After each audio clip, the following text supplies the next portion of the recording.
بسم اللہ الرحمن الرحیم۔ سورۃ البروج کی فضیلت، واقعہ راہب اور نابینا شخص۔ السلام علیکم ناظرین، آج کی ویڈیو میں ہم بیان کریں گے کہ آپ کس طرح اپنی زندگی کے مسائل کا حل قرآن کریم کی عظیم ترین سورۃ البروج کی بدولت فوری طور پر کر سکتے ہیں۔ مگر اس سے پہلے ہم اس سورہ کی شان قرآن کریم کی روح سے بتا رہے ہیں۔ یہ مبارک سورت نبی پاک صلی اللہ علیہ وآلہ وسلم پر مکی زندگی کے درمیانی دور میں نازل ہوئی۔ یہ وہ دور تھا جب قریش مسلمانوں پر ظلم و ستم کر رہے تھے۔ اس سورت کے آغاز میں اللہ پاک نے چند قسمیں کھا کر یعنی خندقوں والوں کی ہلاکت کا اعلان کیا کہ ان کے لیے دنیا میں بھی سزا ہے اور آخرت میں بھی جہنم کا عذاب ہے۔ خندقوں والے قصے کی نسبت حمیر کے بادشاہوں میں سے آخری بادشاہ ذونواس یہودی کی طرف کی گئی ہے جو مشرک تھا، اور اس نے ایسے 20,000 افراد کو خندقوں میں ڈال کر زندہ جلا دیا تھا جو عیسائی بن گئے تھے، اور انہوں نے خدا پرستی چھوڑ کر بت پرستی کرنے سے انکار کر دیا تھا۔ اسی طرح صحیح مسلم وغیرہ میں ساحر، راہب اور غلام کا قصہ بھی منقول ہے، جب ایک نوجوان لڑکے کی استقامت کو دیکھ کر ہزاروں لوگوں نے ایمان قبول کر لیا اور بادشاہ وقت کی دھمکیوں کے باوجود ایمان سے باز نہ آئے تو ان سب کو خندقوں میں دہکتی ہوئی آگ کے حوالے کر دیا۔ قصہ کچھ یوں ہے کہ پہلے زمانے میں ایک بادشاہ تھا جس کے پاس ایک جادوگر تھا۔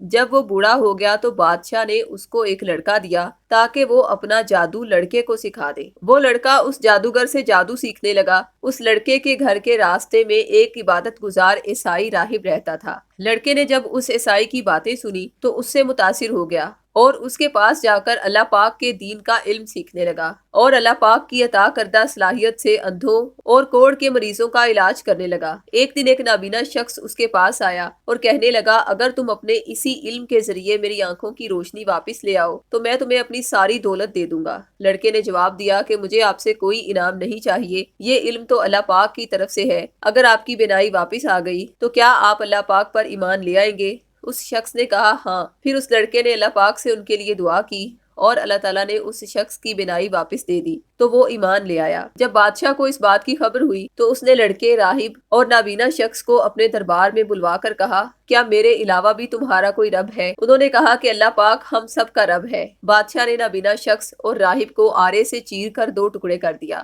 بادشاہ نے لڑکے کو قتل کرنے کے لیے اپنے فوجی دستے کو حکم دیا تاکہ وہ اس کو قتل کر دیں، لیکن لڑکا ہر دفعہ اللہ پاک سے دعا کرتا کہ اللہ تو جس طرح چاہے مجھے ان سے بچا لے، اور اللہ پاک اس لڑکے کو بچا لیتے اور اس فوج کو ہلاک کر دیتے۔ ایسا ہی ہوا۔ جب بادشاہ کی لڑکے کو قتل کرنے کی ساری کوششیں ناکام ہو گئی تو لڑکے نے بادشاہ سے کہا، اگر تم مجھے مارنا چاہتے ہو تو ایک بہت بڑے میدان میں سب لوگوں کو جمع کرو، پھر میرے ترکش میں سے ایک تیر نکال کر میری کمان میں لگاؤ، پھر یہ کلمات بسم اللہ ربی حاذل غلامی، میں اس لڑکے کے رب اللہ کے نام کے ساتھ تیر چلاتا ہوں، پڑھ کر مجھ پر تیر پھینکو تو میں مر جاؤں گا۔ بادشاہ نے ایسا ہی کیا اور لڑکا شہید ہو گیا۔ ساری قوم یہ منظر دیکھ کر پکار اٹھی کہ ہم اس لڑکے کے رب پر ایمان لاتے ہیں، کیونکہ وہ جان چکے تھے کہ حقیقی رب اللہ پاک ہے جس کا ذکر یہ لڑکا کر رہا تھا۔ بادشاہ یہ دیکھ کر بہت غصے ہوا اور اس نے اپنے فوجیوں کو خندقیں کھودنے اور اس میں لکڑیوں کے ذریعے آگ جلانے کا حکم دیا۔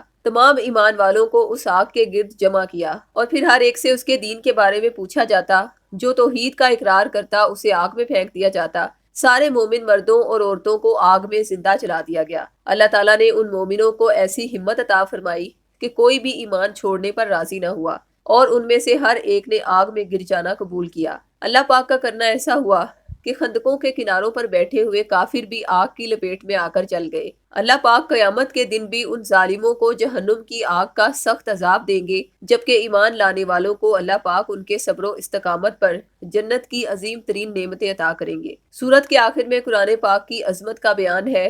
فرمایا کہ وہ لوح محفوظ میں ہے، پھر اس بات سے آگاہ فرمایا کہ اللہ پاک کی پکڑ بہت سخت ہے جس سے فرعون، سمود اور اصحاب الاخدود جیسے ظالم لوگ نہیں بچ سکتے۔ ناظرین، اگر کسی شخص نے خواب میں سورۃ البروج کو تلاوت کیا تو اس بات کی دلیل ہے کہ اللہ پاک اس کو ایسا علم و معرفت عطا فرمائیں گے کہ لوگوں کے دلوں میں اس شخص کے لیے محبت پیدا ہو جائے گی۔ ناظرین، ہمارے روحانی سینٹر میں اسی سورہ مبارکہ کے تعویذات بھی خاص روحانی کلیات کے تحت تیار کیے گئے ہیں۔ اگر آپ بھی مسائل زندگی سے نجات کا یہ تعویذ حاصل کرنا چاہتے ہیں تو اسی ویڈیو کی ڈسکرپشن میں دیے گئے فون نمبرز پر رابطہ کریں۔ شکریہ۔ اللہ حافظ۔